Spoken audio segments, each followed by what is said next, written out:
Hey team, welcome back to my channel. The source code for this video is available on my GitHub account. Go out to github.com, softwareNuggets, and then look for a repository called Python Shorts. Now in Python Shorts, come down here to sieve.py, and that's where you can get the source code. Rather than butcher this name, we're going to look into this method that was created 3rd century BC to find the prime numbers. So what I'm going to do first, I'm going to say n equals 1751. Then I'm going to say input equals list. Now look what I'm doing here. I'm saying range. I want you to start with 3 to 1751. Don't include it. And then I want the stepping to be 2. Notice my output. So we begin at 3, just like I said here.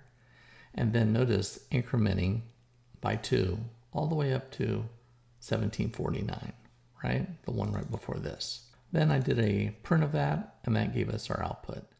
Now let's implement this function. The first thing we're going to do is going to initialize prime number list with 2. That's step 1. So we're going to use a while loop, and we're going to loop over input list. Now we're going to say next num is input list pop 0. So I'm going to remove 3 from input list. I'm going to then do something, and then I'm going to come back and pop sub 0 again, which would remove 5. On line 15, you can see that we're going to take prime number list and we're going to add next num. Now we initialized it with 2. The first number we're going to start processing is 3. So 2 and 3 are my prime numbers so far. On line 17, I'm saying if next num times next num. So right now we're on 3. So 3 times 3, is that greater than n? N is 1751.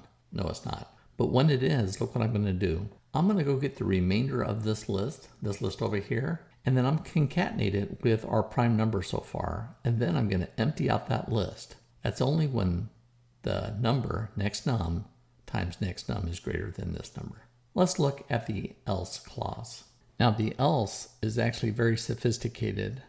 So you see the input list over here, and notice that we're currently on next num, which would be 3. So what we're going to do is we're going to mod each number inside of this list, and if that element, like 9 mod 3, that is 0, I'm going to remove 9 from this list. And then of course I'm going to try to do 11, 13, and when I get on 15, guess what? 15 mod 3 is 0, so I remove that one as well. And then 21 gets removed, and so forth. I think you see it. Now I have a small program that I've written in a spreadsheet so you can see this graphically what happens. Let me show that to you now. So here you can see I have created a matrix of numbers starting with 3, incremented by 2. These are all odd numbers. Notice our max number is 1751. So the square root of 1752 is roughly 41.86. So I'm just going to round that up to 42.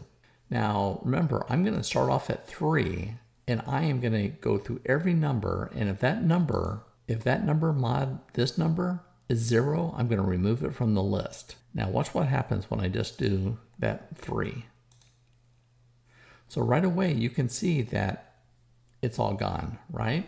Now my next number in that list will be 5. So to make that go away, I just come over here and say, make everything by 5 go away. Wow, you see that? Now what's the next number? It's 7, right? So I just put a 7 in there and I execute that. And notice the list is getting skinnier and skinnier. Now my goal is to keep going through there until I get up to 43. And let me just go ahead and execute that real fast. And we're all done. So the list you see here are the prime numbers, all prime numbers up to 1752. Pretty amazing, yeah? So I just showed you what happened inside of Microsoft Excel with a couple macros, and everything gets removed that is modulus equal to 0, right? That's pretty smart. Now at the same time, we kept building this prime number list, right? So all we need to do now is at the very bottom of this, say print, and then our variable prime numbers list. So let's go ahead and execute this. Come over here and hit run. And notice we get all of the prime numbers from 3 to 1747. Remember, this was invented, back in the 3rd century BC. We're still using it today.